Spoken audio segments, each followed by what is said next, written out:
Hi everyone, this is Kelly Stinton with Zombicorns by John Green. Chapter 3. Because it is exceptionally difficult to distinguish the new Z from the uninfected, the virus led to a certain discomfort in social situations. Everybody's got a different test, but mine is only one question long. What was the name of the first person you ever loved? Even the newest Z will struggle, because you lose those emotion-based memories first. I learned this about 358 days ago. Me.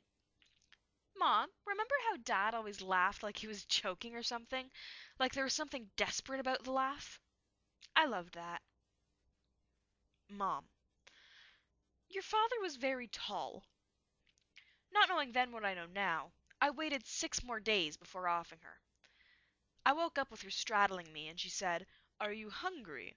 And I said, "Mom, I'm sleeping." And she raised up this ear of corn over her head, preparing to shove it down my throat, whereupon I threw her off, and ran into my sister Holly's room, who said, "What's wrong?" She was speaking with her mouth full of corn. I threw open the door, smacking Mom in the face with it, ran into the living room, grabbed the shotgun I'd used to complete Dad from underneath the sofa, lured Mom outside, and completed the hell out of her all over this holly bush she'd clipped weakly so it would always be a perfectly rectangular. And she kind of staggered backwards into the bush, which totally ruined all the work she'd done. And then I shot her again, because I was pissed off about my sister. Anyway, I learned an important lesson from all this. While gun ownership is morally reprehensible in the civilized world, firepower is more or less de rigueur in a zombie apocalypse. Right, but anyway, the first person Marcos ever loved was a Puerto Rican neighbor of his in Pilsen named Angela. The first person my longtime compatriot Caroline ever loved was named Jackson, an early hunter who had been imprisoned for murder back when things still functioned, where, like all early hunters, he got Z'd up in short order when the virus tore through the prison system in the last awful weeks of functioning. And my own answer to the question? No one ever asks, but it hasn't happened yet. See how the hope creeps in? Me and my yets. My ridiculous quixotic yets.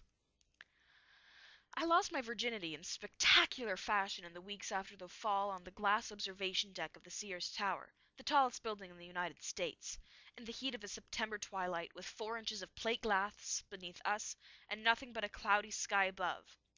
The boy, his name was Silas Marin, also a virgin. The sex itself utterly uninspiring except for the view beneath him. 1,000 feet in the air cushioning us, all totally hot and exhilarating. I was 16 at the time, which is probably too young for a girl to be separating herself from her one and only maidenhead or whatever, but, the frackin' world was ending. Also, Silas Marin was smoking hot. His face all hard edges and his hands rough and strong. I bet his hands are still rough and strong, because, somewhere, he plies his trade in the dirt these days, planting D131Y like the rest of them. He committed suicide after I broke up with him. He clung. He never let me breathe. He threatened to get Z'd up if I ever left him. The pressure was too much. So I left him. So he got Z'd up. Quoted me Nutrit and everything. While we were up there, incidentally, we learned that you cannot kill a Z by dropping pennies from atop a skyscraper. Alas. For a long time I thought I loved Silas Marin, but I don't think I did. If I'd loved him, I would have killed him when I had the chance. I loved my parents, but a boy? Not yet. Alright, so this has been Kelly Stinton reading Zombicorns by John Green.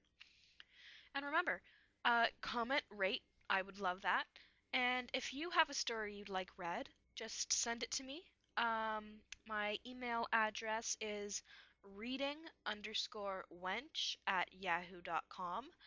Just send me a PDF file or something. I will look at it and I will record it for you. Alright, talk to you later, guys. Love you. Bye.